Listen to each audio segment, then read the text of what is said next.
Security! Someone stop her! Judge Michael's voice thundered through the hushed courtroom, cutting through the tension like a knife. Gasps rippled through the gallery as a woman in a crimson dress bolted from her seat, clutching a worn notebook. Her eyes were wide with terror, her lips trembling as if an unspeakable secret had just burst free. "Wait!" she screamed, her voice cracking. "You don't understand. I didn't mean to." The courtroom was in chaos. The bailiff sprinted toward her, but she turned sharply, tripping over her heels. The notebook fell to the ground, pages scattering like fallen leaves. On one page, a child's drawing of a man with a gavel and a heart drawn around the words, "Daddy, I miss you," caught everyone's eye. The whispers in the room grew louder. Judge Michael banged his gavel repeatedly. "Order! Order in the court!" But it was too late. The woman's frantic words were already hanging in the air. "I killed him. It wasn't an accident." Silence. A collective breath was held. Judge Michael's face went pale. His grip on the gavel faltered, his knuckles whitening. The woman crumpled to the floor, sobbing uncontrollably. All eyes turned to the man sitting at the defendant's table, Evan Harris, accused of his brother's murder. His face was a mask of disbelief. Slowly he stood, staring at the woman. "Emma," he whispered. And then, chaos erupted again. It all started 3 months earlier, on a rainy Thursday afternoon. Evan Harris had been arrested for the murder of his younger brother, Paul Harris. The two had always been close, but when Paul was found dead in his apartment, evidence pointed squarely at Evan. His fingerprints were on the murder weapon, a kitchen knife, and neighbors claimed they'd heard the brothers arguing hours before Paul's death. Evan swore he was innocent. "We argued, sure," he told his lawyer, Laura Bennett. "But I'd never hurt Paul. He's my brother." Laura believed him. She was known for taking on cases others deemed hopeless, and something about Evan's quiet desperation struck a chord. She combed through evidence, interviewed witnesses, and pushed back against every accusation the prosecution threw their way. But it wasn't enough. Prosecutor Amanda Clark built a solid case. The knife, the argument, Evan's struggle with anger management in the past, it all painted a damning picture. Laura knew they needed a miracle. As the trial began, the tension in the courtroom was thick. Evan sat quietly, his hands clasped tightly together, while Amanda presented the jury with photos of the crime scene and testimonies from Paul's friends. "I never liked Evan," one neighbor testified. "He was always yelling at Paul about money." Evan winced, but said nothing. Laura leaned over and whispered, "Stay calm. We'll find a way." The days blurred together as both sides presented their arguments. Laura managed to poke holes in some of the prosecution's evidence, but Amanda always came back stronger. Then, halfway through the trial, Emma Harris, Paul's ex-girlfriend, showed up. She'd been out of town when the murder happened and hadn't been called as a witness, but her presence unnerved Evan. "Why is she here?" he asked Laura. "Maybe she wants to support Paul's family," Laura replied, though she wasn't convinced. Emma sat quietly in the back of the courtroom, her face unreadable. She didn't speak to anyone, not even Evan. It wasn't until the 9th day of the trial that things took a turn. During a lunch break, Laura saw Emma talking to Amanda in the hallway. Their conversation seemed intense, and when Laura approached, they both fell silent. "What's going on here?" Laura asked, her suspicion growing. "Nothing," Emma said quickly, walking away. Amanda smirked. "Nervous, Bennett?" Laura ignored her, but the encounter left her uneasy. She decided to do some digging into Emma's past, just in case. What she found was shocking. Emma had a history of mental health struggles, including a stay in a psychiatric hospital after Paul broke up with her. There were also whispers of a violent argument between Emma and Paul a few weeks before his death, though no police report had been filed. Why didn't she tell anyone about this? Laura wondered aloud as she reviewed the files. "She's hiding something," Evan said. "I know it." Laura nodded. "But what?" The answer came 2 weeks later, on the day of Emma's breakdown in court. During cross-examination, Amanda called Emma as a surprise witness. "She'll corroborate the timeline," Amanda explained to the judge. But Emma looked nervous as she took the stand. Her hands trembled, and she avoided looking at Evan. "Miss Harris," Amanda began, "can you tell the court where you were on the night of March 15th? Emma hesitated. I was at home." Amanda nodded. "And did you speak to Paul that evening?" "Yes. He called me." "What did he say?" Emma's eyes darted to Evan. He was upset. He said Evan was angry about something. He was scared. The jury exchanged glances. Amanda smiled, sensing a victory. But Laura stood and objected. Objection, Your Honor. Hearsay. Sustained, Judge Michael said. Please stick to what you directly witnessed, Miss Harris. Emma nodded, her face pale. Laura knew she had to act fast. During cross-examination, she pressed Emma about her mental health and the argument with Paul. I don't see how this is relevant, Amanda interrupted. Your Honor, it goes to the credibility of the witness, Laura argued. The judge allowed it, but Emma's answers were vague. She admitted to arguing with Paul but denied it had turned violent. I loved Paul, she said tearfully. I'd never hurt him. But Laura wasn't convinced. After court adjourned for the day, Laura approached Emma outside the building. You're hiding something, she said. Emma's eyes widened. I don't know what you're talking about. You know Evan didn't kill Paul. I can see it in your face.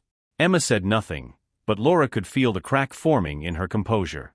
The next day, Emma returned to court, her face pale and drawn. She sat quietly in the back, clutching a notebook. And then, during Amanda's closing arguments, she whispered something to the woman sitting next to her. The woman gasped, and Emma bolted from her seat, shouting the words that would change everything. I killed him. It wasn't an accident. The courtroom descended into chaos. As the bailiffs restrained Emma and the judge called for order, Laura turned to Evan. This changes everything, she said, her voice filled with hope. But Evan didn't respond. He was staring at Emma, his face pale and his eyes filled with something Laura couldn't quite place. Was it relief? Or was it fear? The answer, it seemed, would have to wait. Emma's words echoed in the courtroom, lingering like a ghost no one could ignore. As the bailiffs led her away, tears streamed down her face, and her sobs pierced through the silence. The gallery was frozen, as if no one dared move or speak. Judge Michael finally broke the tension, his voice stern but uneasy. This court will adjourn immediately. All parties are instructed to return tomorrow at 9 a.m. sharp for further proceedings. The gavel struck, and the room erupted in frantic whispers. Reporters dashed out, phones in hand, eager to break the news. Evan remained seated, his face blank as Laura gripped his arm. Evan, this is huge. If Emma's confession holds up, you're walking out of here a free man, she said, her voice trembling with cautious optimism. But Evan didn't share her relief. His eyes followed Emma as the doors slammed shut behind her. Something about the way she had looked at him, pleading desperate, left him shaken. The events that followed Emma's confession unraveled quickly. By the time Laura returned to her office, she had a stack of urgent emails and voicemails waiting. The media was in a frenzy, and public opinion, which had previously leaned heavily against Evan, was now fractured. Do you think Emma really did it? Laura's assistant, Megan, asked as they sifted through the day's notes. Laura rubbed her temples. It's too soon to say, but her confession changes everything. We need to know exactly what happened between her and Paul that night. Megan hesitated. What if she's lying? What if this is some twisted attempt to protect Evan? The thought had crossed Laura's mind. Emma's sudden outburst was suspicious, and while it offered hope for Evan's case, it raised more questions than answers. She decided to dig deeper into Emma's background. That night, Laura pored over police records, witness statements, and psychological evaluations. What she found painted a troubling picture. Emma had a long history of unstable relationships, marked by jealousy and emotional outbursts. Her breakup with Paul had been messy, and several of his friends had noted that she struggled to let go. One document stood out, a restraining order Paul had filed against Emma 6 months before his death. The request had been denied, but the details were chilling. Paul had written about threatening messages and unexpected visits late at night. She said she loved me, Paul had written, but her version of love scares me. The next morning, the courtroom buzzed with tension. Spectators lined up early, hoping to witness what promised to be a dramatic day. Laura arrived with Evan, who seemed calmer but still distant. Are you okay? She asked as they waited for the proceedings to begin. Evan nodded. I just want this to be over. When the judge entered, the room fell silent. Emma, now in custody, was brought to the stand. Her wrists were cuffed, and her face was a mask of exhaustion. Laura noticed the notebook clutched in her hands, the same one that had fallen to the floor during her breakdown. Miss Harris, Judge Michael began, do you understand the gravity of your confession yesterday? Emma nodded, her voice barely audible. Yes, Your Honor. Are you prepared to explain your actions and provide a statement under oath? Yes. The judge gestured to Amanda Clark, who approached the stand with a mix of caution and determination. The prosecutor clearly hadn't anticipated this twist, and it showed in her tight expression. Miss Harris, Amanda began, can you tell the court what happened on the night of March 15th? Emma's voice trembled as she spoke. Paul called me that night. He said he wanted to talk about us, about everything that had happened. I thought he wanted to fix things. Her eyes welled with tears. When I got to his apartment, he told me it was over. For good this time. He said he was moving on, that he couldn't deal with my issues anymore. She paused, gripping the edges of the notebook. I begged him to reconsider. I told him I'd change, that I'd get help, but he wouldn't listen. He told me to leave. Her voice broke, and she looked down. I don't remember much after that. I was so angry, so hurt. I lost control. Did you kill Paul, Miss Harris? Amanda asked bluntly. Emma's sobs filled the room. Yes. I didn't mean to, but I did. Gasps rippled through the gallery. Laura leaned toward Evan, whispering, stay calm. Let this play out. Amanda pressed on. And the knife? Did you bring it with you, or did you find it in his apartment? Emma hesitated. It was in his kitchen. I don't know why I grabbed it. I wasn't thinking. Laura frowned. Something about Emma's story didn't add up. She made a mental note to revisit the evidence later. When it was Laura's turn to cross-examine, she wasted no time. Miss Harris, you said you didn't plan to hurt Paul. Is that correct? Yes, Emma replied, her voice shaky. Then why did you tell the police you hadn't seen Paul for weeks after your breakup? Emma froze. The courtroom grew tense as Laura pressed on. If this was a moment of uncontrollable rage, why lie about it? Why not tell the truth from the start? Tears streamed down Emma's face. I was scared. I didn't know what to do. I thought if I said anything, they'd never believe me. They'd think I planned it. Laura nodded slowly. And what about the restraining order Paul tried to file against you? Were you aware of it? Emma flinched. Yes, but he didn't mean it. He was just angry. Paul always forgave me. The courtroom buzzed again, and Judge Michael banged his gavel. Order. Let's keep this focused. Laura locked eyes with Emma. Miss Harris, did you kill Paul Harris to punish him for breaking up with you? No. Emma shouted. I loved him. I didn't mean to hurt him. But Laura wasn't convinced. Emma's emotion seemed genuine, but the details didn't align. There was something she wasn't saying. As court adjourned for the day, Laura noticed Amanda leaving in a hurry. Suspicious, she followed her to the parking lot, keeping a safe distance. Amanda met with a man who handed her a file before walking away. Laura couldn't make out their conversation, but the look on Amanda's face was troubling. Back in her office, Laura reviewed the case files again. She couldn't shake the feeling that Emma's confession wasn't the full story. The evidence against Evan had been overwhelming, too overwhelming. It was almost as if someone had wanted to frame him. The knife. The argument. The neighbor's testimony. Everything fit too neatly. And then, Laura saw it.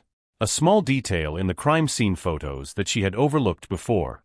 On the kitchen counter, near where Paul had been found, was a glass of wine. Paul didn't drink. Laura's heart raced.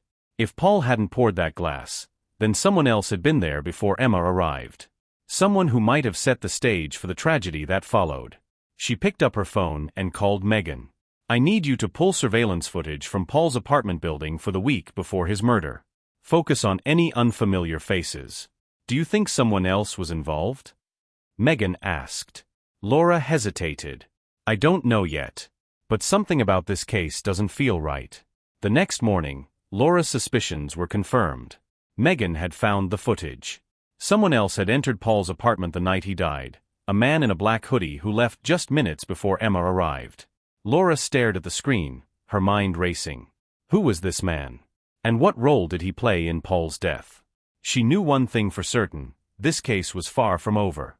Laura's discovery of the man in the black hoodie shifted everything. As she stared at the grainy footage, a sense of urgency gripped her. This unknown figure wasn't just a potential witness, he could be the key to unraveling the entire case. But there were more questions than answers. Who was he? Why had he been at Paul's apartment that night? And what, if anything, did Emma know about him? Laura spent the rest of the night reviewing the footage. The man's face was partially obscured, and the quality was too poor to make a clear identification. But one thing stood out: the way he moved. He carried himself with a deliberate, almost military precision. He wasn't a casual visitor, he had a purpose. The next morning, Laura presented the footage to Judge Michael and Amanda Clark during a closed session. The judge's brow furrowed as he watched. "This changes things," he said, his tone grave. "Miss Bennett, do you intend to introduce this as evidence?" "Yes, Your Honor," Laura replied. "This individual needs to be identified and questioned. He could provide critical information, or even be the real culprit." Amanda scoffed. "Or he could be a random delivery driver. This doesn't prove anything." Laura shot her a glare. "A random delivery driver who left moments before Paul's murder? Come on, Amanda, you're better than that." Judge Michael raised a hand to silence them. "Enough. I'll allow the evidence, but this trial is already teetering on chaos. Find this man, Miss Bennett. Quickly."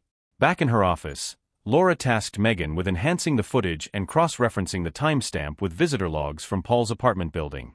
Hours passed with no luck.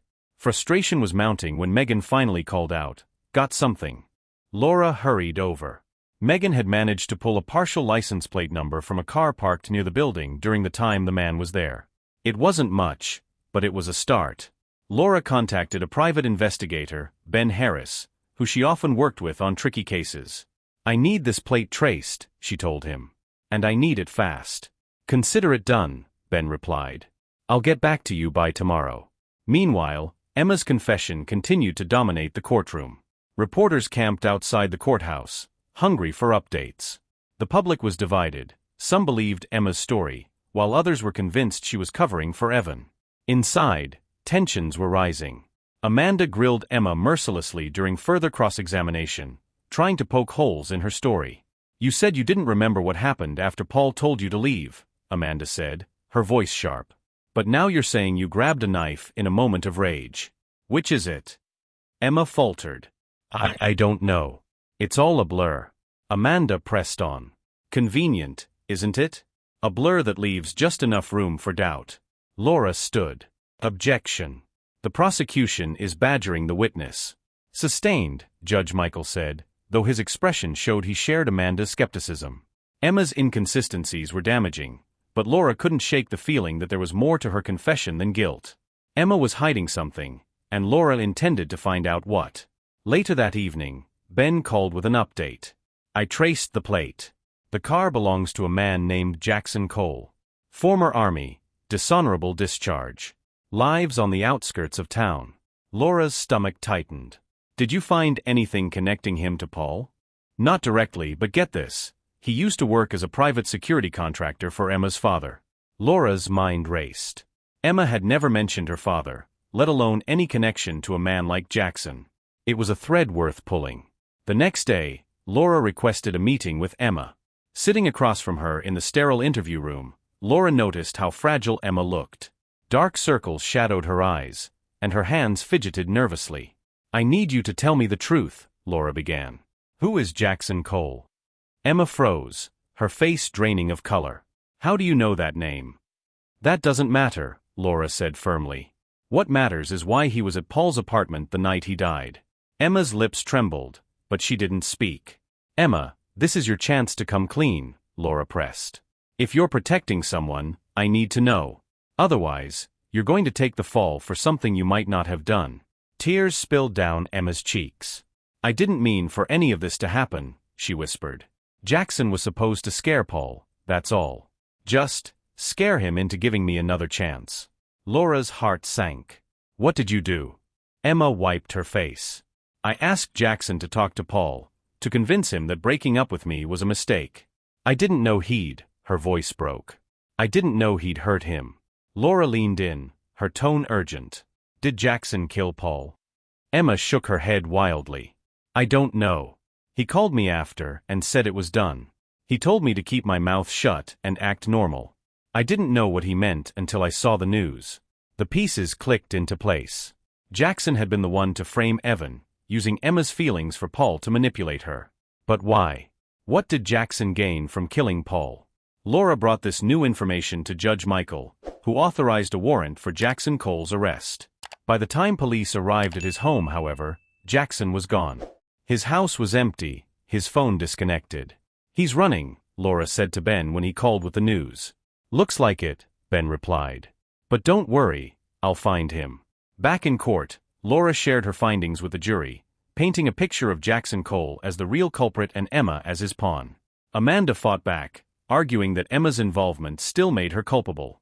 The tension in the courtroom reached a boiling point when Laura presented the surveillance footage and Emma's testimony about Jackson's role. The jury seemed conflicted, and even Judge Michael appeared troubled. Just as Laura was about to rest her case, a commotion erupted in the hallway. A bailiff rushed in, whispering urgently to the judge. Judge Michael's face darkened. "Ladies and gentlemen, we have an unexpected development. This court will adjourn until further notice." The gavel struck, and the room buzzed with speculation. As Laura gathered her things, a police officer approached her. "We just picked up Jackson Cole," he said. "But you're not going to believe where we found him." Laura's heart pounded. "Where?" The officer hesitated. "He was trying to board a flight, with a forged passport." "Did he say anything?" Laura asked. The officer nodded grimly. "Yeah. He said he has nothing to hide, and that he has proof Evan Harris killed his brother."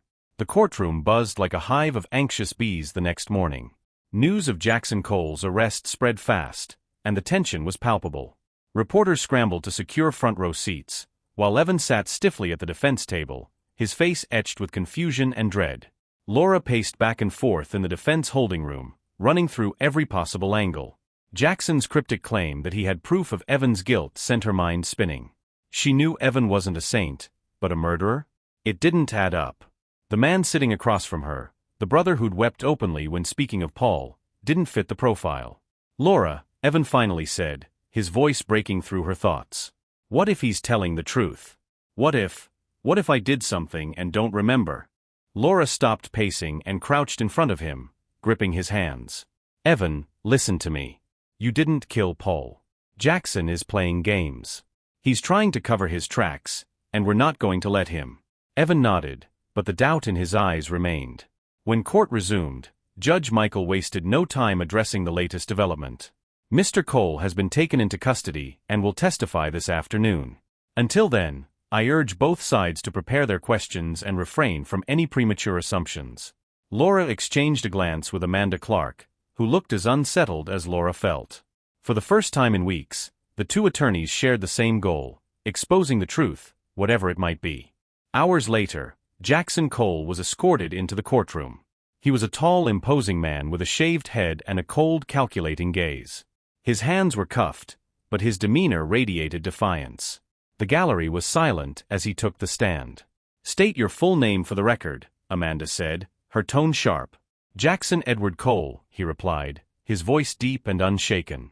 "Mr. Cole, you've been implicated in the events surrounding Paul Harris's death. Do you understand the severity of these accusations?" "I understand perfectly," Jackson said with a smirk. "And I'm here to clear the air." Amanda leaned forward. "Then let's get to it. Were you at Paul Harris's apartment the night he was murdered?" "Yes."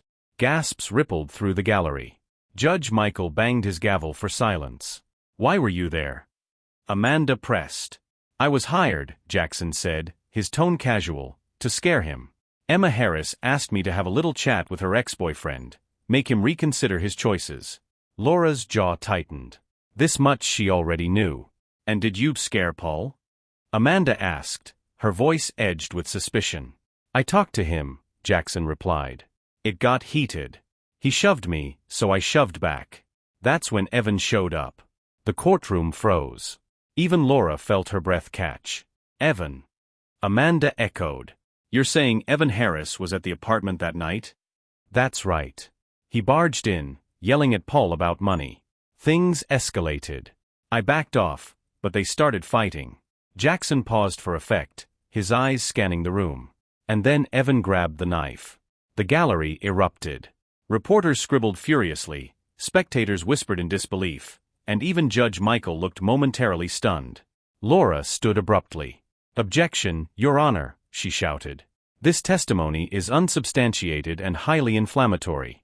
"Sustained," Judge Michael said. "Mr. Cole, stick to the facts." Jackson shrugged. "Those are the facts. Evan killed his brother. I saw it with my own eyes." During cross-examination, Laura tore into Jackson's story. "Mr. Cole, you claim you were hired by Emma Harris to scare Paul, but you've admitted to being at the scene of a murder. Isn't it convenient that you're now pointing the finger at someone else?" Jackson leaned back in his chair. "Convenient? No. Truthful? Yes." "Do you have any evidence to support your claim that Evan was there?" Laura asked. "Not on me," Jackson said. "But the cops should check Paul's apartment again. They'll find Evan's DNA on that knife." Laura felt a chill.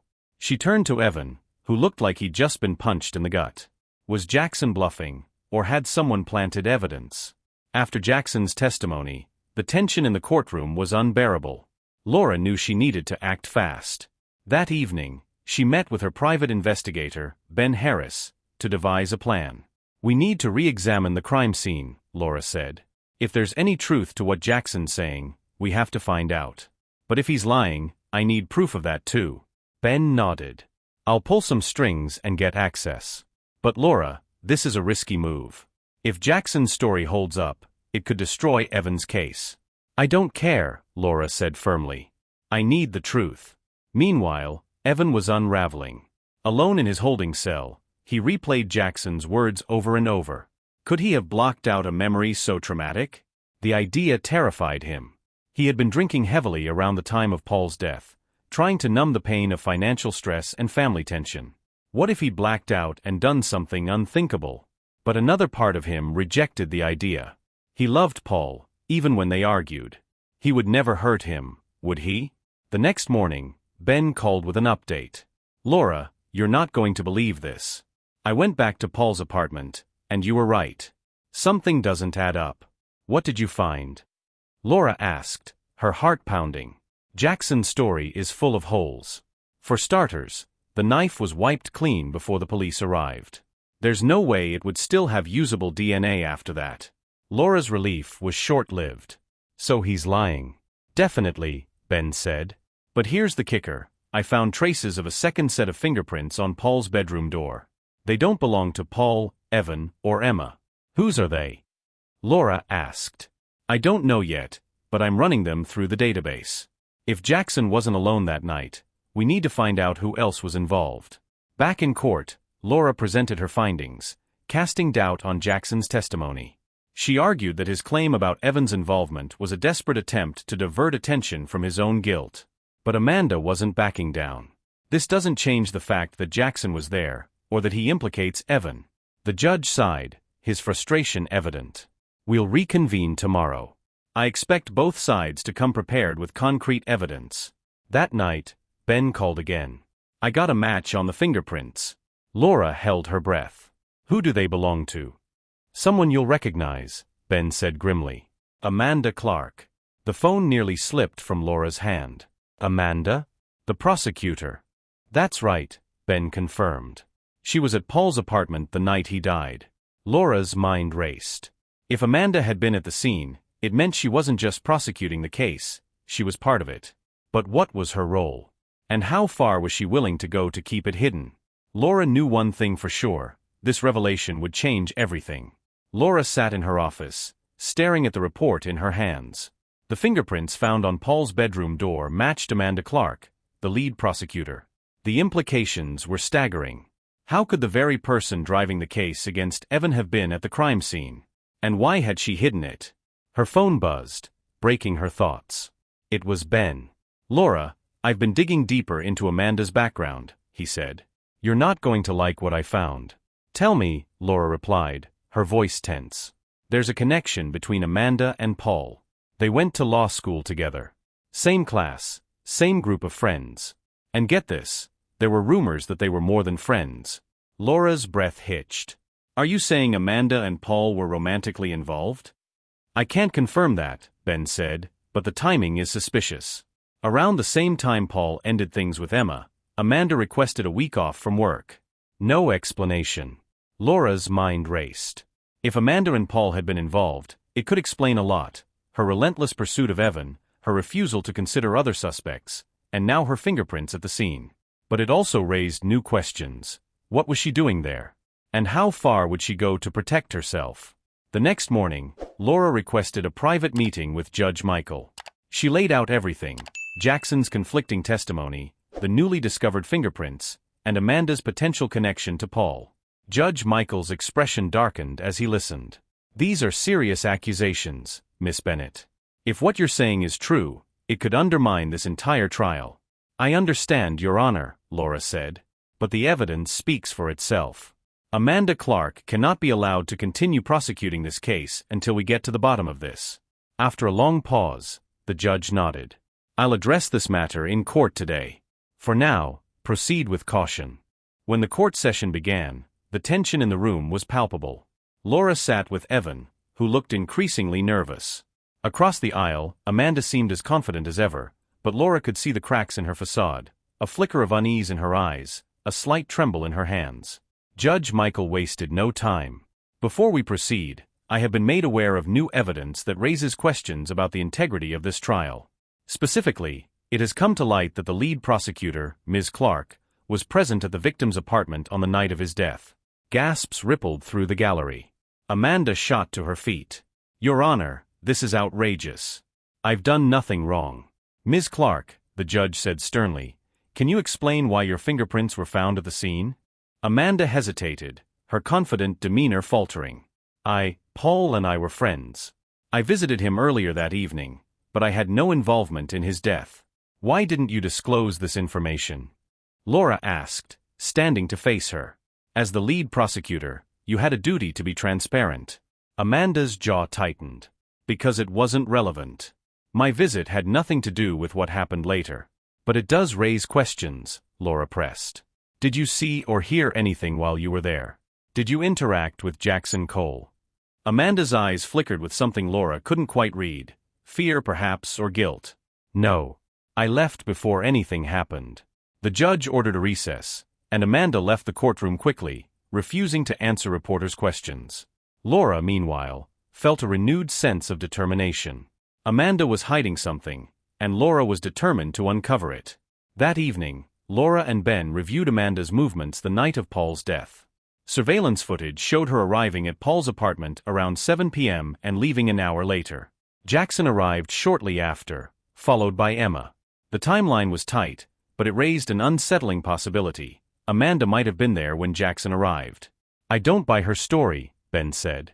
"If she left before anything happened, why didn't she come forward earlier?" "Exactly," Laura agreed.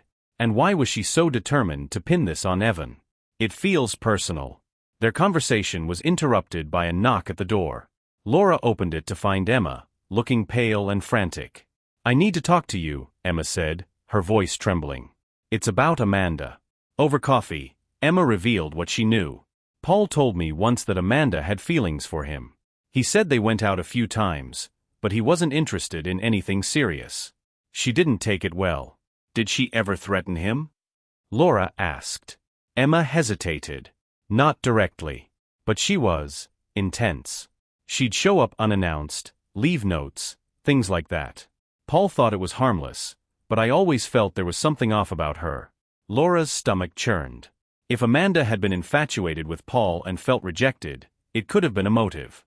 But that didn't explain Jackson's involvement, or why she was so determined to convict Evan.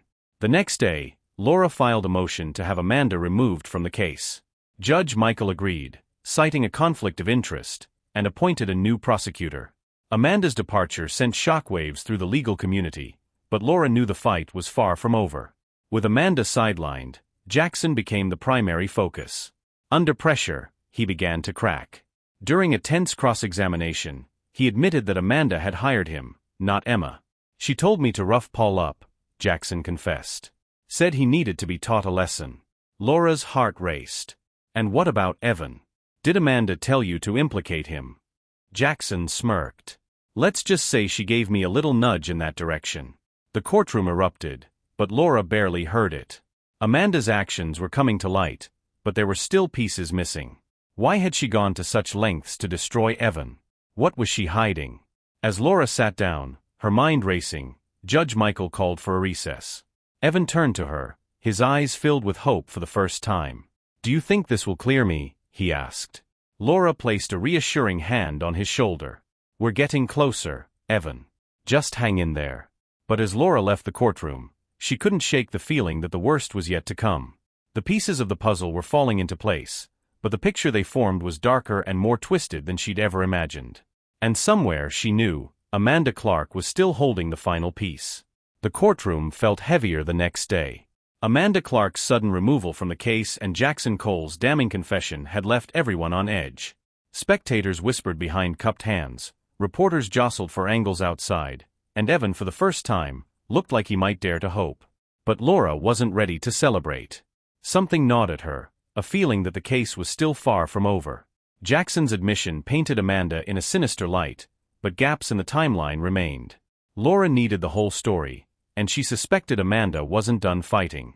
Later that morning, as court reconvened, Laura was surprised to see Amanda walk into the gallery. She was no longer the commanding presence of the prosecution, but there was something about her expression, calm, almost smug, that sent a chill down Laura's spine. Amanda wasn't defeated. Not yet. The new prosecutor, Martin Chase, began his opening remarks, reframing the case to focus on the web of lies and manipulation surrounding Paul's murder. He laid out Jackson's connection to Amanda and Emma and promised to present additional evidence that would bring the truth to light. But when Laura cross-examined Jackson later, his demeanor shifted. He was no longer cocky but guarded, as if he knew he was playing a dangerous game. "Mr. Cole," Laura began, "you've testified that Amanda Clark hired you to rough up Paul Harris. Is that correct?" "Yes," Jackson replied, his tone clipped. "And you've also admitted that you planted evidence to frame Evan Harris at Amanda's instruction?" Jackson hesitated, then nodded. "That's right." Laura leaned in, her voice steady. "But you were at Paul's apartment that night. Did you kill him?" Jackson's eyes narrowed. "No. I told you, Evan did it." The gallery stirred, but Laura didn't back down. "You're sticking to that story, even after admitting to framing him?" Jackson's jaw tightened. "I didn't kill Paul." "Then who did?" Laura pressed. For a moment, Jackson's facade cracked. He glanced toward Amanda in the gallery, his expression betraying a flicker of fear. But he said nothing. During the recess, Laura's frustration boiled over. "He's lying," she told Ben in a hurried phone call. "He's protecting someone. Maybe Amanda. Maybe someone else. But he knows more than he's letting on." Ben agreed. "I've been digging into Amanda's finances. There are some suspicious transactions, large cash withdrawals around the time of Paul's murder. Bribes?" Laura asked. "Could be," Ben said. "But here's the kicker. One of those withdrawals matches a deposit into Jackson's account." Laura's blood ran cold. "So she paid him directly." "Looks that way," Ben said. "But there's more. I found an old police report about Amanda. She was questioned in a domestic dispute years ago. Her ex accused her of threatening him after he tried to break things off." Laura's mind reeled. Amanda's history of obsessive behavior, coupled with her ties to Jackson and Paul, painted a disturbing picture. But it still didn't explain the full story. Why had she framed Evan? And was Jackson truly innocent of Paul's murder? That afternoon, the trial took another shocking turn. Martin Chase presented new evidence, a voicemail Paul had left for a friend the night he died. In it, Paul's voice was shaky but clear. "She's here again," he said. "She won't leave me alone. If anything happens to me, you'll know who's behind it." The courtroom was silent as the jury listened. When the recording ended, Martin turned to the judge. "Your Honor, we believe Paul was referring to Amanda Clark." Laura glanced at Amanda, who sat stiffly in the gallery, her face unreadable. But as the weight of the evidence mounted, Laura's focus shifted. The voicemail was compelling, but it still left room for doubt. "She's here again," Paul had said. But who was she? Emma? Amanda? Or someone else entirely? After court adjourned, Laura went back to her office and replayed the voicemail repeatedly. Something about it felt off. Paul's tone was frightened, yes, but also resigned. As if he'd been dealing with this for a long time. Megan interrupted her thoughts. "Laura, you need to see this." Megan handed her a report from the private lab analyzing the wine glass found at Paul's apartment. The results were unexpected. The fingerprints on the glass didn't belong to Paul, Evan, Emma, or Amanda. They belonged to an unknown individual. Laura's heart pounded. Who is this? Megan shook her head. The lab couldn't find a match in the database. But whoever it is, they were there. Laura leaned back in her chair, the pieces swirling in her mind. The glass. The voicemail. The fingerprints. Someone else had been at Paul's apartment that night. Someone who had gone unnoticed until now. The next morning, Laura requested an emergency hearing to present the new evidence. Judge Michael granted her request, and the courtroom was packed as she laid out her findings. Your Honor, this case has been a web of lies and misdirection from the start, Laura began. But these new fingerprints prove there's another player we haven't accounted for.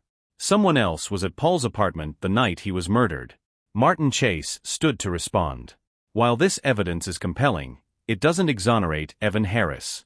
His fingerprints were still found on the murder weapon, which were planted, Laura countered, by Jackson Cole, at Amanda Clark's instruction. We've already established that. Judge Michael raised a hand. Miss Bennett, where are you going with this? Laura took a deep breath. Your Honor, I believe there's a third party involved in this case. Someone who hasn't been identified. I'm requesting a full investigation into these fingerprints and a subpoena for Amanda Clark's phone records to determine if she was in contact with this individual. The judge nodded slowly. Granted. But make it quick, Miss Bennett. This trial cannot drag on indefinitely. As court adjourned, Laura noticed Amanda slipping out a side door. She followed her, catching up in the hallway. Amanda, Laura called out. We need to talk. Amanda turned, her expression guarded. What do you want? The truth, Laura said. You've been hiding something since this trial began. Jackson's lies, the fingerprints, the voicemail, it's all connected to you. Tell me what happened. Amanda's lips curled into a cold smile. You think you've figured it all out, don't you? I think you're running out of places to hide, Laura shot back. If you don't come clean, I'll make sure you're prosecuted for obstruction of justice. Or worse. Amanda's eyes flashed with anger, but she said nothing. Instead, she turned and walked away, leaving Laura with a sinking feeling that the fight was far from over. Later that night, Laura received a call from Ben. I traced the unknown fingerprints, he said. They belong to a man named Victor Maddox, former PI. And you're not going to believe who he used to work for. Who? Laura asked, already dreading the answer. Amanda Clark, Ben replied. He worked for her for years. Laura's breath caught. Another player in Amanda's twisted game, one she hadn't seen coming. But what role had Victor Maddox played in Paul's death? And how far would Amanda go to keep her secrets buried? Laura knew one thing for certain. She was closer than ever to the truth. But with every step forward, the danger grew. And the next move could change everything. Victor Maddox's name was the missing piece Laura hadn't known she was looking for. A former private investigator with ties to Amanda Clark, he had a reputation for bending the rules, and sometimes breaking them. But what was his connection to Paul's murder? And why had Amanda hired someone like him? The next morning, Laura met with Ben at her office. He handed her a file on Maddox, filled with photos, financial records, and court documents. This guy's been in and out of trouble for years, Ben explained. He lost his PI license after tampering with evidence in a custody case. Since then, he's been doing off-the-books work for people who can afford his services. And Amanda was one of those people, Laura said, flipping through the file. Ben nodded. She hired him several times in the past, mostly to dig up dirt on her rivals. But there's one payment that stands out, a wire transfer for $10,000 just 2 weeks before Paul was killed. Laura's stomach churned. What was the payment for? That's the question, isn't it? Ben said. But here's the thing, Maddox vanished right after Paul's murder. No credit card activity, no phone calls. Nothing. Laura closed the file. We need to find him. He's the key to this. That afternoon, Laura presented her findings in court. Your Honor, she began, we've identified an individual who may have critical information about this case. Victor Maddox is a known associate of Amanda Clark and was paid a significant sum of money shortly before Paul Harris's death. Judge Michael leaned forward, his expression grave. Do you have any evidence linking Mr. Maddox to the crime scene? We've matched his fingerprints to a glass found at Paul's apartment, Laura said. I'm requesting a subpoena for his financial and communication records, as well as a warrant for his arrest. Martin Chase, the new prosecutor, rose. Your Honor, while this is compelling, it's speculative. Maddox hasn't been charged with any crime. Laura turned to him. Speculative? His fingerprints were at the scene, and he has a documented history of working with Amanda Clark. This isn't a coincidence. The judge nodded. Subpoena granted. I'll authorize the warrant as well. But I expect results, Miss Bennett. The next few days were a whirlwind. With the subpoena in hand, Laura and Ben combed through Maddox's phone records, uncovering a string of calls to Amanda in the weeks leading up to Paul's death. One call, placed on the night of the murder, lasted nearly 20 minutes. This is it, Laura said, staring at the call log. Whatever they talked about that night, it's the missing link. But tracking Maddox down proved more difficult. He had gone completely off the grid, and even Ben's usual sources came up empty. Meanwhile, the courtroom drama continued. Jackson Cole, now fully aware that the walls were closing in, grew more erratic with each passing day. During his testimony, he lashed out at Laura. You think you're so smart, he sneered. You have no idea what you're dealing with. Enlighten me, Laura said calmly. Jackson leaned forward, his voice low. Amanda's not the only one pulling strings. You dig too deep, and you'll regret it. The threat sent a shiver down Laura's spine, but she refused to let it show. Is that why you're lying about Evan? Because someone's pulling your strings. Jackson smirked but said nothing, his silence more damning than any words. Late one evening, as Laura worked late in her office, her phone buzzed. It was Ben. I found Maddox, he said. He's holed up in a motel just outside the city. Does he know we're on to him? Laura asked. Probably, Ben replied. But he's not going anywhere. I've already contacted the police. The next morning, Victor Maddox was brought into custody. Laura watched from the gallery as he was escorted into the courtroom, his face hard and defiant. Mr. Maddox, Martin Chase began, you've been identified as a person of interest in the murder of Paul Harris. Do you wish to make a statement? Maddox crossed his arms. I don't know anything about a murder. Then how do you explain your fingerprints at the scene? Chase asked. Maddox shrugged. I was there. Amanda asked me to scare the guy. That's it. Laura leaned forward, her instinct screaming that there was more to his story. And what happened after you scared him? Maddox hesitated, his eyes darting to Amanda in the gallery. Nothing. I left. That's a lie, Laura said, standing. Your phone records show you spoke to Amanda for 20 minutes that night. What did you talk about? Maddox's jaw tightened. None of your business. It is my business, Laura said, her voice rising. You were part of a conspiracy to frame Evan Harris for a murder he didn't commit. And now you're protecting the real killer. The courtroom buzzed with tension. Maddox looked at Laura, his expression unreadable. Finally, he spoke. You want the truth? Fine. I'll tell you. But you're not going to like it. The room fell silent as Maddox's words hung in the air. Everyone leaned forward, waiting for the bombshell. Paul wasn't supposed to die, Maddox said, his voice steady. Amanda told me to rough him up, scare him into dropping some legal threats he'd been making. But things got out of hand. He fought back and his voice trailed off, his face hardening. I didn't mean to kill him. Gasps rippled through the gallery. Laura's heart pounded. Maddox's confession was explosive, but it still left questions unanswered. And Evan? Laura pressed. Why frame him? Maddox glanced at Amanda, who sat frozen in her seat. She told me to. Said it'd be easier to pin it on the brother. Less heat for her. Laura turned to the judge. Your Honor, I request that Amanda Clark be taken into custody for obstruction of justice and conspiracy. The judge nodded gravely. Bailiff, escort Ms. Clark into custody. Amanda stood, her face a mask of fury. This isn't over, she hissed as the bailiffs led her away. But even as Amanda was taken from the courtroom, Laura couldn't shake the feeling that the full story still hadn't been told.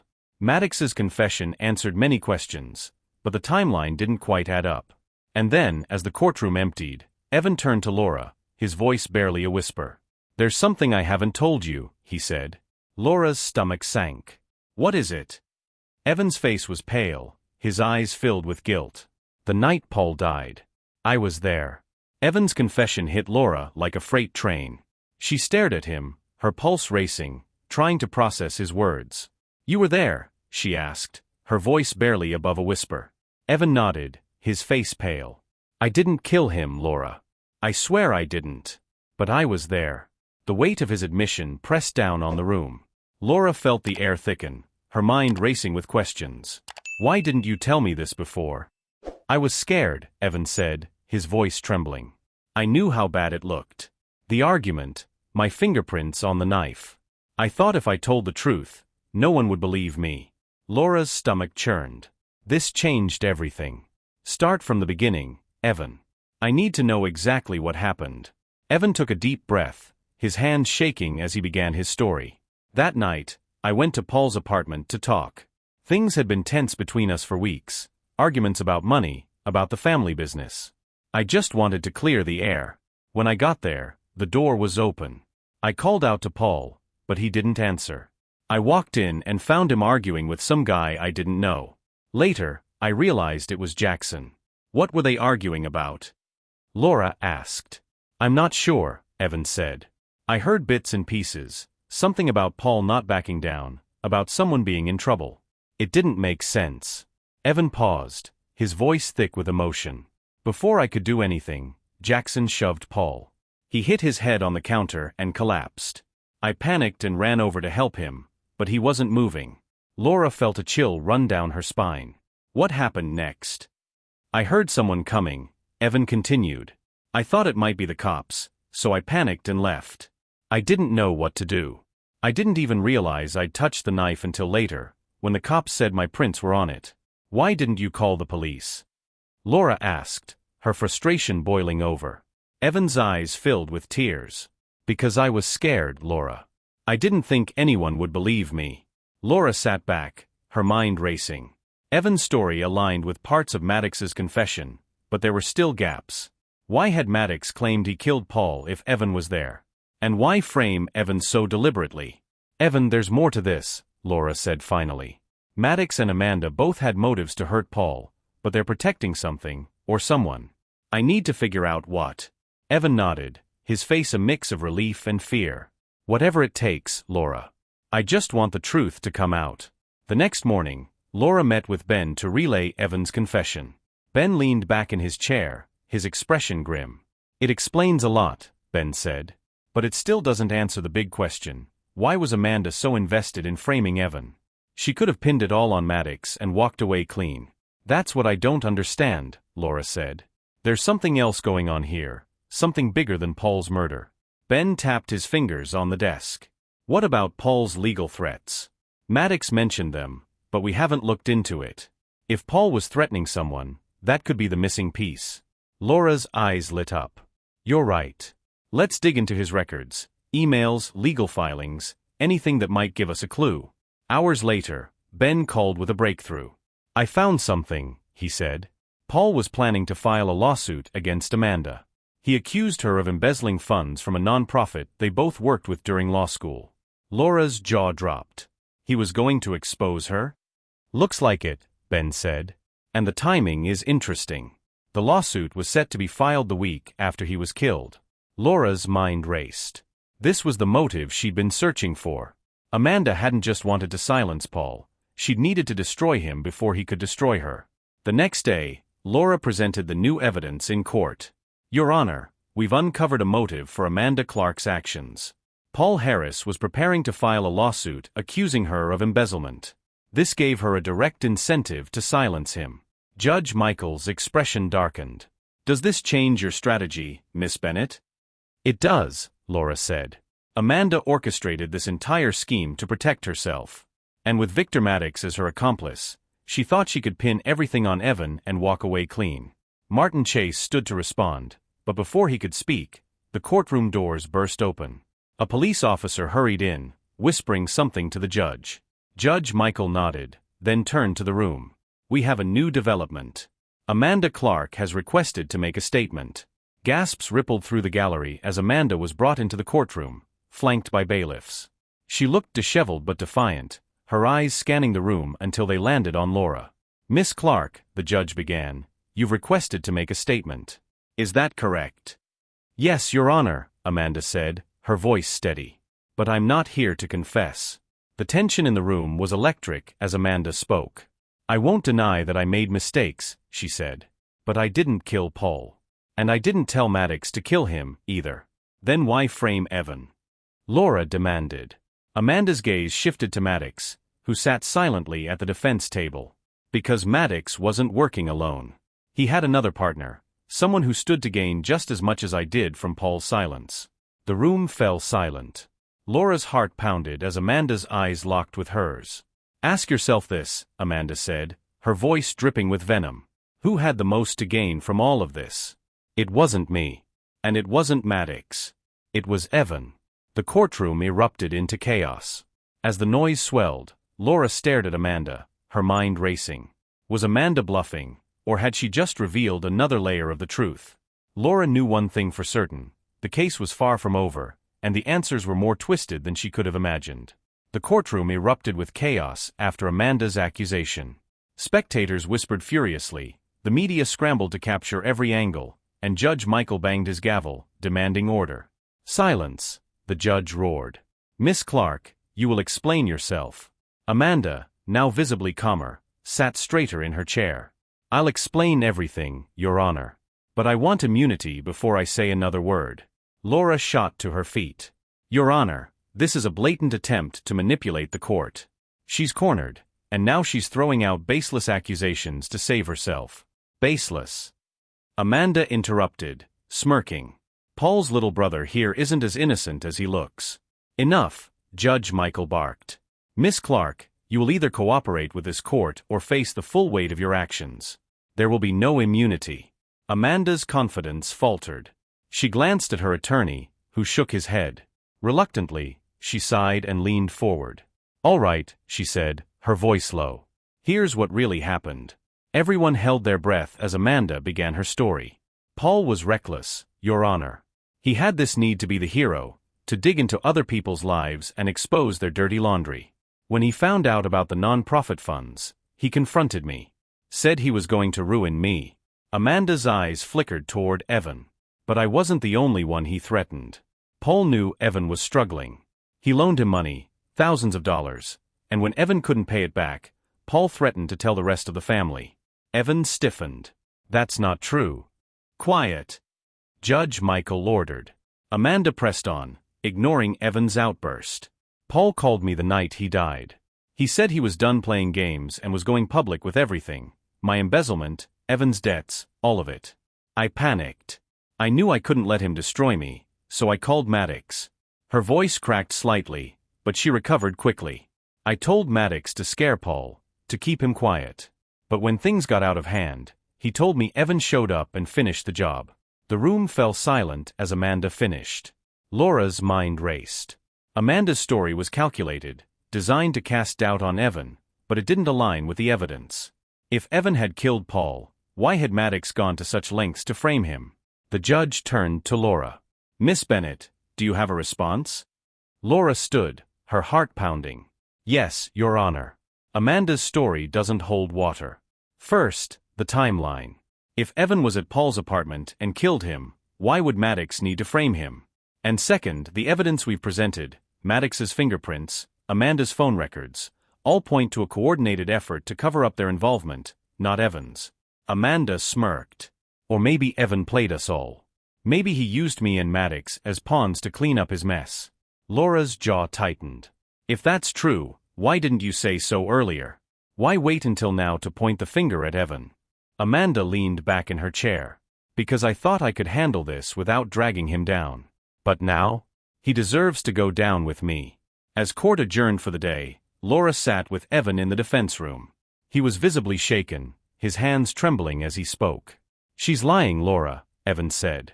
I didn't kill Paul. I swear. Laura placed a hand on his shoulder. I believe you, Evan.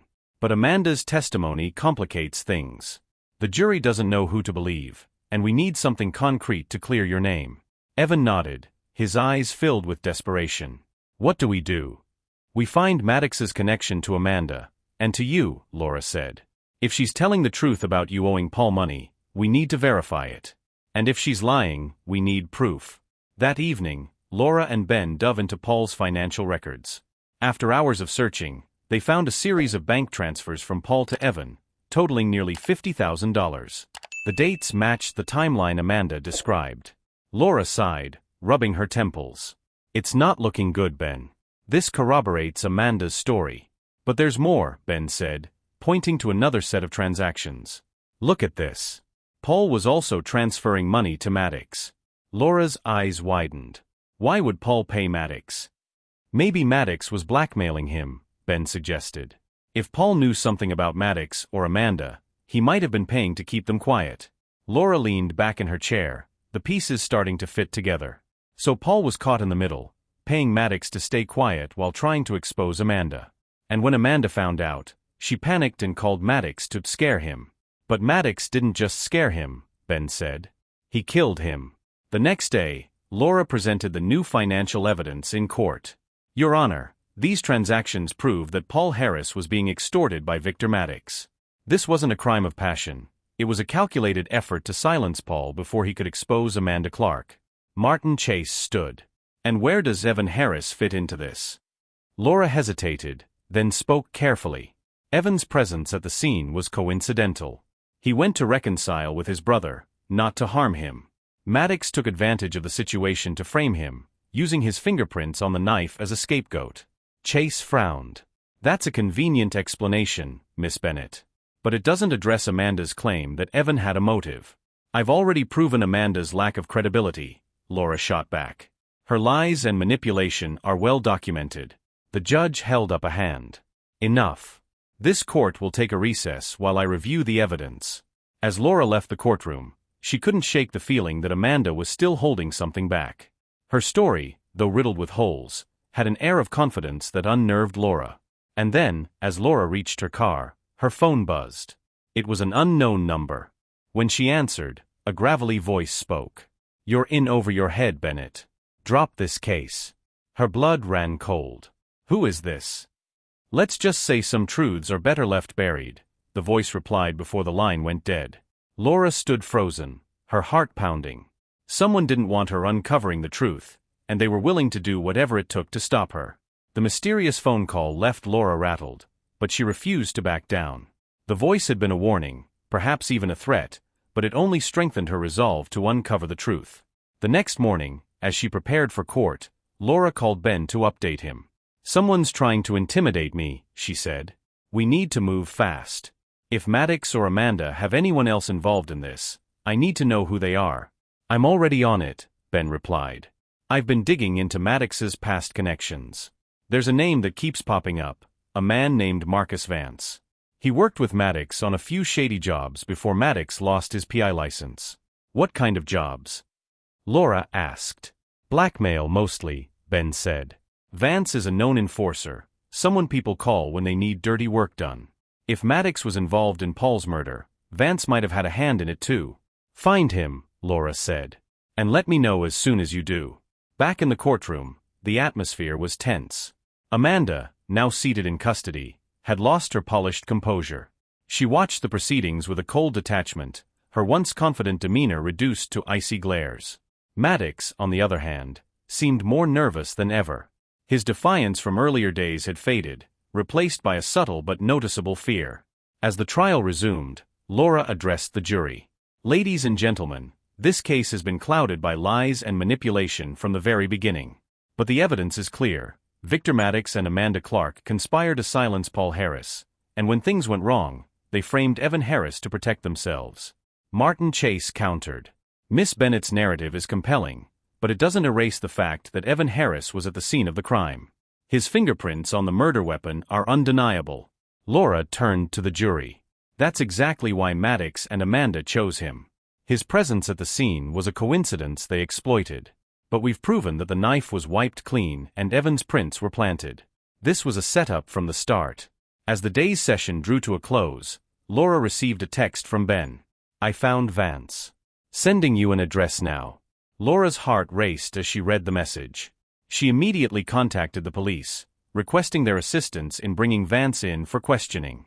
That evening, Laura met with Detective Richards, who had taken over the investigation following Amanda's removal from the case.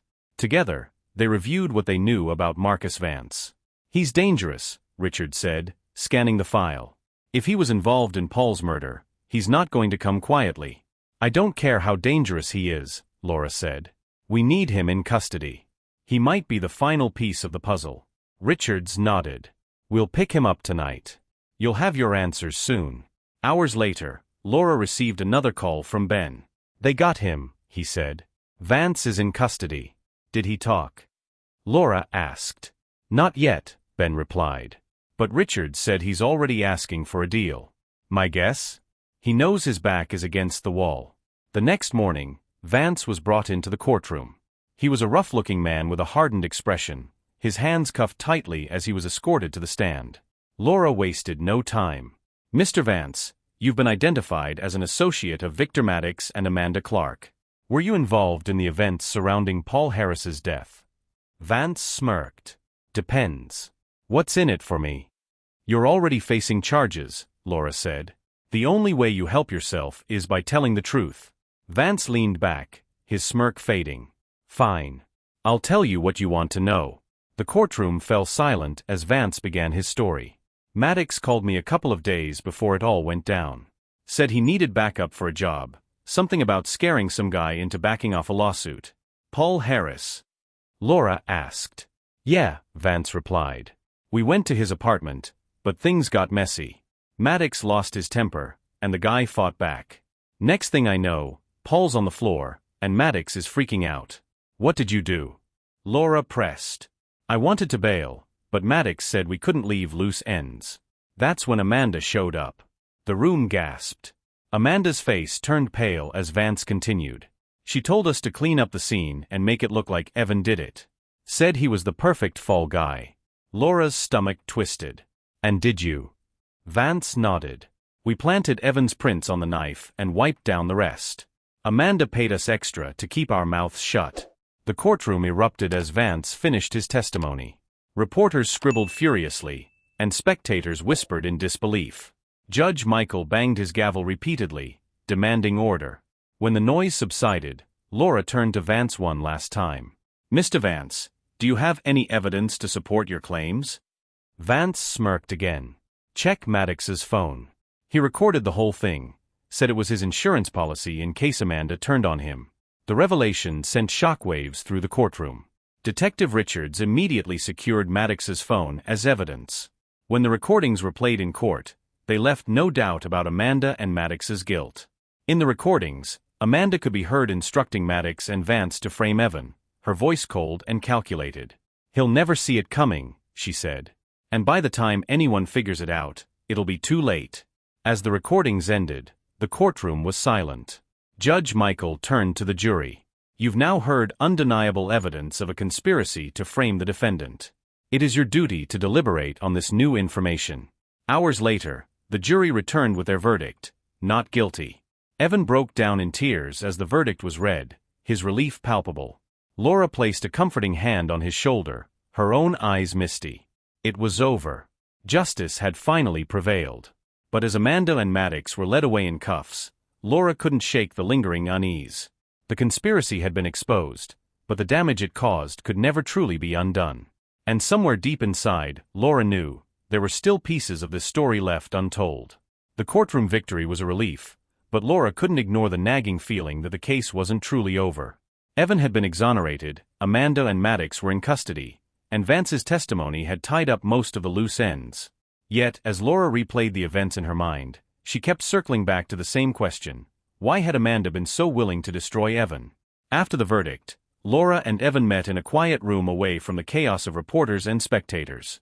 Evan still looked shaken, his hands gripping a cup of water like it was his lifeline. "You're free now," Laura said softly. "But I need to know, what else aren't you telling me?" Evan's gaze dropped. "I've told you everything, Laura. I swear." But Laura wasn't convinced.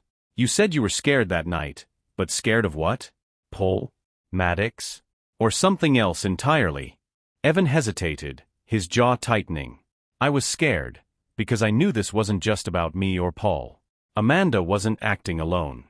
There's someone else pulling the strings." Laura froze. Who? Evan leaned closer, lowering his voice. Amanda's family. Her father. Laura's mind raced as she processed Evan's words. Amanda's father, Gregory Clark, was a prominent real estate developer with deep political connections. Though his name hadn't come up in court, rumors of his shady dealings had circulated for years. What makes you think he's involved? Laura asked. Paul mentioned him, Evan said. A few weeks before he died, Paul told me he'd uncovered something big, something about Amanda and her family. He said it was dangerous, that he wasn't sure who to trust. Laura leaned back, her pulse quickening. Why didn't you tell me this before? I didn't think it mattered, Evan said, his voice trembling. But now, after everything Amanda's done, it makes sense. She wasn't just protecting herself. She was protecting him. That evening, Laura met with Ben to discuss the new lead. If Gregory Clark is involved, this case just got a lot more complicated, Ben said, his brow furrowed. He's got the resources to bury anyone who gets in his way. I don't care how powerful he is, Laura replied. If he had a hand in Paul's murder, I'm going to prove it. Ben nodded. I'll start digging into his financials and connections. If there's a trail, we'll find it. The next morning, Laura received an unexpected call from Detective Richards. We've intercepted some communication between Amanda and her father, he said. You're going to want to hear this. At the precinct, Richards played a recording of a phone call made shortly after Amanda's arrest. Gregory's voice was calm but menacing. You'll keep your mouth shut, he told Amanda. I don't care what they offer you. If you drag me into this, you won't live to see the inside of a cell. Laura's stomach churned. The call confirmed Gregory's involvement, but it also revealed the lengths he was willing to go to protect himself. What do we do now? Richards asked. We build a case, Laura said firmly. And we do it fast. Laura and Ben worked around the clock, combing through Gregory's business dealings and personal connections. They uncovered a pattern of intimidation and corruption, including payments to Maddox and Vance that predated Paul's murder. This isn't just about Amanda, Laura said. Gregory's been orchestrating schemes like this for years. Paul was just the latest victim. But proving Gregory's direct involvement in the murder would require more than circumstantial evidence. Laura needed a confession, or a witness willing to testify. The breakthrough came when Ben discovered an email exchange between Gregory and Amanda, dated a week before Paul's death. In the emails, Gregory instructed Amanda to neutralize Paul and warned her to leave no loose ends. Laura presented the emails to Judge Michael in a closed session, requesting a warrant for Gregory's arrest. The judge hesitated, clearly aware of the political ramifications, but ultimately approved the request. Gregory Clark was arrested later that evening at his estate, the news sending shockwaves through the city. Reporters swarmed the courthouse as Gregory was brought in for questioning, his demeanor calm and unbothered. You're making a big mistake, Gregory said to Laura as he was escorted past her. People like me don't lose. Laura met his gaze, her resolve unshaken. We'll see. In court, Gregory maintained his innocence, dismissing the emails as fabricated and accusing the prosecution of a witch hunt. But the evidence against him continued to mount. Maddox, facing a lengthy sentence, agreed to testify against Gregory in exchange for a reduced sentence. His testimony painted a chilling picture of a man who viewed people as pawns in his quest for power. Gregory ordered the hit, Maddox said on the stand. Amanda was just following orders. And when things went sideways, he told us to frame Evan to keep the heat off his family. Despite Maddox's testimony, Gregory's defense team fought back fiercely, accusing Maddox of lying to save himself. The trial became a battle of wills, with Laura fighting to expose Gregory's crimes while his lawyers used every tactic to discredit her case. As the trial dragged on, Laura received another threatening call, this time more explicit. Drop the case, or you'll regret it, the voice warned. But Laura refused to be intimidated. You tell Gregory Clark I don't scare easily, she replied before hanging up.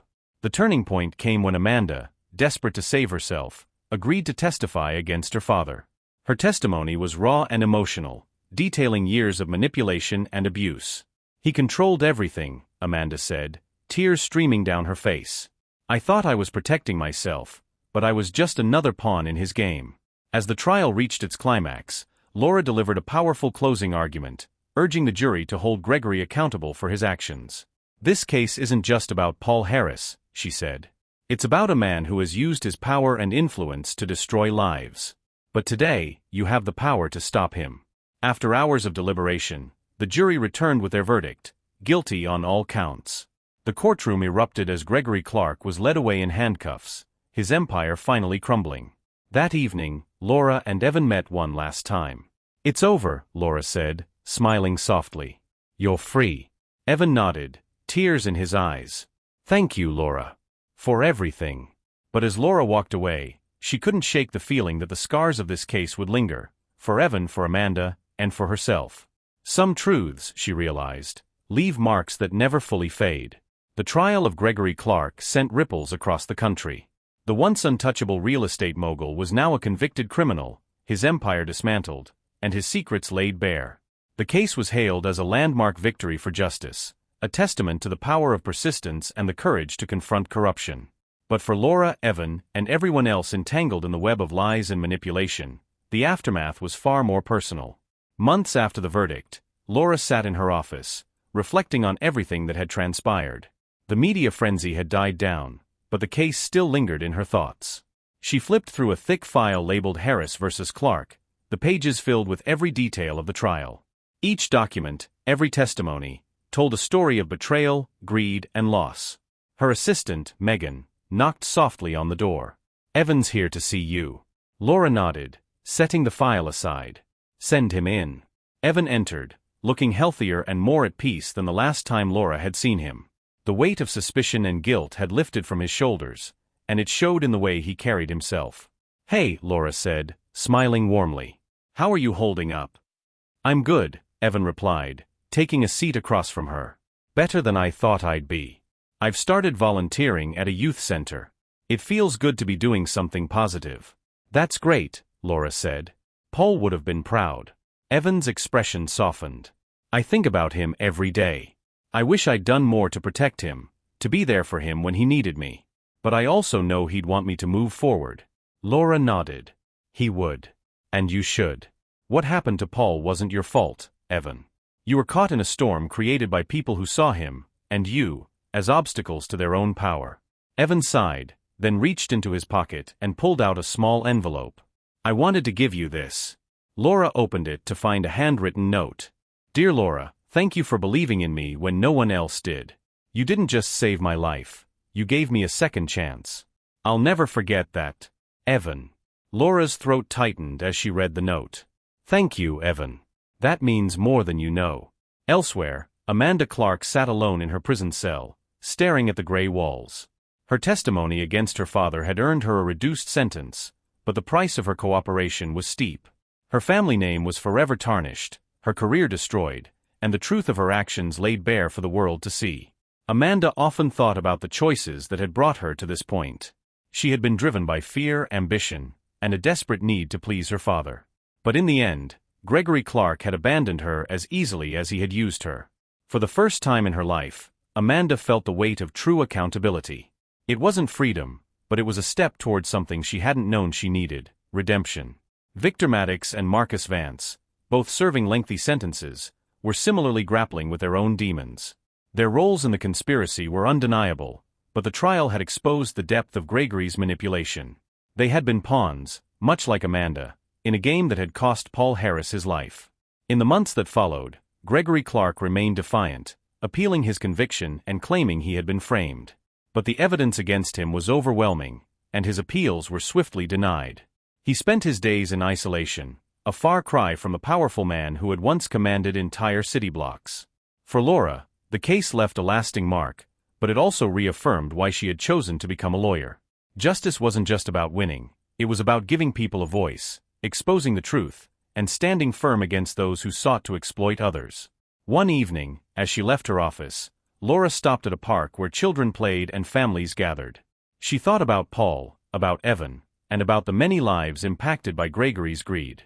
She knew there would always be people like Gregory Clark, but there would also be people like Paul, people who stood up for what was right, even at great personal cost. As Laura watched the sun set, she felt a renewed sense of purpose. The scars of the case would always be there, but they were a reminder of the battles worth fighting. Sometimes, the road to justice was long and painful, but in the end, it was always worth it.